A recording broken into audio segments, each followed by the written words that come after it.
Om Swastiastu. Sebelumnya terima kasih dengan waktu yang telah diberikan. Pada kesempatan kali ini saya akan mempresentasikan mengenai pemeliharaan sarana dan prasarana di gudang. Sebelum itu izinkan saya memperkenalkan diri terlebih dahulu. Perkenalkan saya Igusti Ayu Agung Diunia Skaiswarya, nomor absen 18 dari kelas 5A MBP.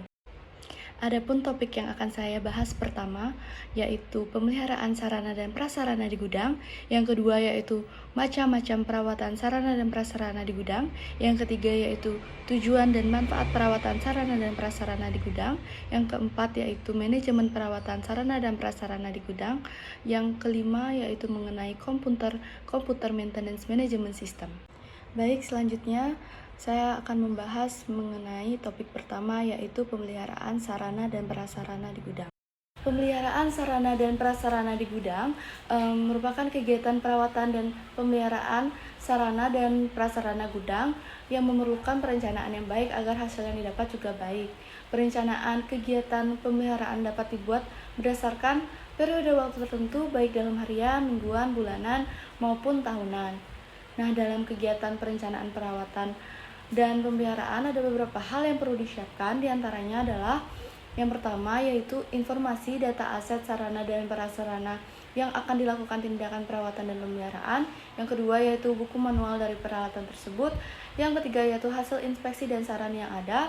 Yang keempat yaitu kondisi peralatan terakhir. Yang kelima yaitu catatan kinerja sarana dan prasarana. Yang keenam yaitu jumlah dan kesiapan personil yang kompeten untuk setiap jenis pekerjaan pemeliharaan. Terdapat beberapa cara dalam pemeliharaan sarana dan prasarana di gudang, yaitu yang pertama berdasarkan waktu. Dibagi menjadi dua, yaitu pemeliharaan harian dan pemeliharaan secara berkala. Pemeliharaan secara harian merupakan pemeliharaan yang dilakukan setiap hari, di mana pemeliharaan ini dilaksanakan oleh karyawan yang menggunakan fasilitas dan bertanggung jawab atas fasilitas tersebut.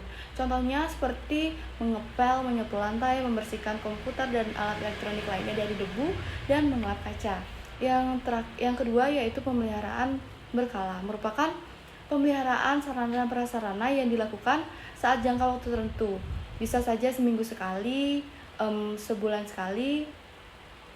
Nah, pemeliharaan ini biasanya dilakukan oleh petugas yang khusus menangani pemeliharaan barang. Contohnya yaitu melakukan pengecatan ulang untuk tembok secara berkala menservis alat elektronik, pengecatan pemeliharaan pintu kusen dan jendela. Yang kedua yaitu yang B, pemeliharaan berdasarkan jenis barang. Pemeliharaan jenis barang dibedakan menjadi dua juga. Yang pertama yaitu pemeliharaan barang bergerak, dan yang kedua yaitu pemeliharaan barang tidak bergerak. Pemeliharaan barang bergerak dilakukan setiap hari ataupun secara berkala pada alat yang bisa digerakkan atau memindahkan barang lain. Contohnya seperti membersihkan debu pada mesin dan alat elektronik, dan yang kedua yaitu menservis motor kantor. Selanjutnya yaitu pemeliharaan barang tidak bergerak. Pemeliharaan ini juga dapat dilakukan harian ataupun secara berkala untuk mengetahui sampai sejauh mana kualitas barang yang tersebut masih dapat digunakan. Contohnya seperti pemeriksaan instalasi listrik dan air, dan pembersihan kotoran atau debu pada barang atau alat di gudang. Topik kedua yaitu mengenai macam-macam perawatan sarana dan prasarana di gudang. Terdapat berbagai macam jenis pemeliharaan atau perawatan barang yang dapat dilihat dari yang pertama yaitu menurut kurun waktu, yang dibedakan menjadi dua, pemeliharaan sehari-hari dan pemeliharaan secara berkala. Untuk pemeliharaan sehari-hari yaitu pemeliharaan yang dilakukan setiap hari dan dikerjakan oleh orang yang bertanggung jawab menggunakan barang tersebut. Nah, contohnya seperti membersihkan debu-debu yang menempel pada alat elektronik yang digunakan setiap hari, dan menyapu dan mengepel lantai. Selanjutnya pemeliharaan secara berkala, yaitu dilaksanakan dalam jangka waktu tertentu, misalnya 1 bulan sekali atau 3 bulan sekali, dan dikerjakan sendiri maupun meminta bantuan orang lain. Contohnya itu seperti melakukan menservis alat elektronik AC dan komputer, serta pengecatan ulang untuk tembok, pintu, kusen, dan jendela. Selanjutnya Yang kedua yaitu condition based maintenance. Nah, pemeliharaan yang dilakukan berdasarkan kondisi peralatan tersebut tanpa melihat apakah sudah waktunya atau belum waktunya dilaksanakannya pemeliharaan. Contohnya seperti memonitoring kebersihan mesin pada forklift truck yang digunakan di gudang. Yang ketiga yaitu breakdown maintenance atau pemeliharaan kerusakan. Pemeliharaan yang dilakukan terhadap suatu peralatan karena terjadinya breakdown pada peralatan tersebut. Contohnya seperti yang pertama yaitu sebuah komputer yang digunakan tiba-tiba komputer tersebut mati sendiri. Nah, bisa saja disebabkan oleh kinerja kipas pendingin yang kurang maksimal dan menyebabkan prosesor tersebut mengalami overheat. Selanjutnya yang kedua contohnya yaitu kerusakan pada forklift truck yaitu pada bagian garpu yang digunakan untuk mengangkat beban itu mengalami patah. Biasanya itu disebabkan karena mengangkat barang lebih dari kapasitas berat yang sudah ditentukan. Selanjutnya yang terakhir yaitu reliability center maintenance. Nah, reliability center maintenance merupakan pemeliharaan yang dilakukan terhadap suatu peralatan berdasarkan perhitungan tingkat keandalan atau reliabilitas suatu sistem. Nah, reliabilitas ini dapat diukur berdasarkan fungsi dari umur pakai peralatan tersebut. Selanjutnya topik ketiga yang akan saya bahas yaitu tujuan dan manfaat sarana dan prasarana di gudang. Tujuan pemeliharaan sarana dan prasarana di gudang. Yang pertama yaitu menjamin sarana dan prasarana selalu dalam kondisi prima, siap digunakan untuk mendukung proses bisnis atau fungsi-fungsi lainnya. Yang kedua yaitu mengetahui kerusakan secara dini atau gejala kerusakan yang timbul sehingga tindakan perbaikannya dapat direncanakan dengan baik. Yang ketiga yaitu agar barang tersebut dapat digunakan seefisien dan seefektif mungkin sehingga mendukung kelancaran kegiatan operasional di gudang. Yang keempat yaitu untuk melatih rasa tanggung jawab si pemakai maupun petugas pemeliharaan. Selanjutnya yaitu manfaat perawatan sarana dan prasarana di gudang. Yang pertama yaitu mengurangi terjadinya sarana dan prasarana breakdown atau berhenti beroperasi. Yang kedua yaitu meningkatkan usai pakai peralatan tersebut sehingga mengurangi penggantian dalam waktu singkat. Yang ketiga yaitu meningkatkan keselamatan para pekerja. Yang keempat mengurangi biaya perbaikan. Dan yang kelima yaitu konservasi aset menjadi lebih baik. Topik selanjutnya yang akan saya bahas yaitu topik 4 mengenai manajemen perawatan sarana dan prasarana di gudang.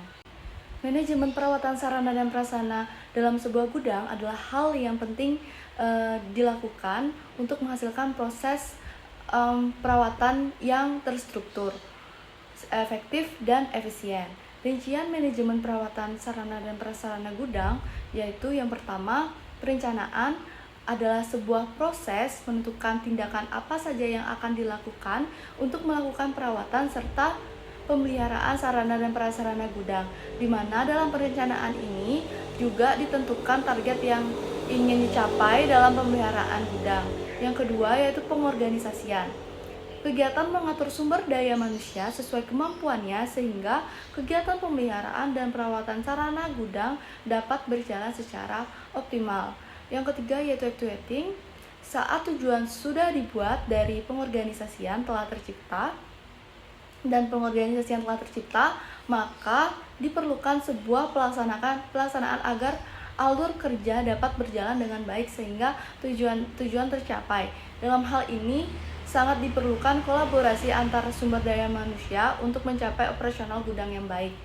Yang keempat yaitu controlling. Dalam kegiatan ini dilakukan kegiatan mengenai pelaporan tentang perawatan dan perbaikan dari sarana dan prasarana yang sudah dilakukan dan disampaikan kepada kepala departemen untuk dijadikan sebagai bahan pertimbangan dalam menentukan kegiatan perawatan atau pemeliharaan pada masa yang mendatang.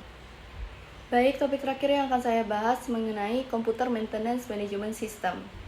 Computer Maintenance Management System atau CMMS merupakan sistem terintegrasi yang mencatat hal-hal yang berkaitan dengan permasalahan perawatan dan pemeliharaan barang-barang yang ada di suatu perusahaan serta membantu dalam pengendalian biaya dan manajemen sumber daya alam yang efektif. Dalam kebanyakan CMMS, kegiatan dasar yang dilakukan yaitu yang pertama merencanakan dan menjadwalkan work order, yang kedua yaitu maintenance stores controls, yang ketiga perawatan preventif, yang keempat memelihara maintenance records, dan fungsi utama dari CMMS yaitu otomatisasi jadwal pemeliharaan barang dan menjaga database aset.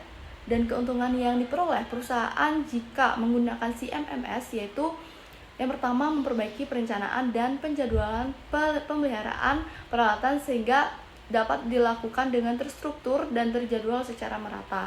Yang kedua, dapat menghemat biaya pemeliharaan barang dan biaya sumber daya secara signifikan. Dan yang terakhir, yang ketiga yaitu mencatat histori kerusakan alat sehingga data tersebut bisa digunakan untuk menganalisis usai pakai peralatan tersebut dan bagaimana tindakan perbaikan yang sebaiknya dilakukan. Baik, sekian dari presentasi saya. Mohon maaf jika ada kesalahan kata. Saya tutup dengan Parama Santi. Om Santi Santi Santi Om.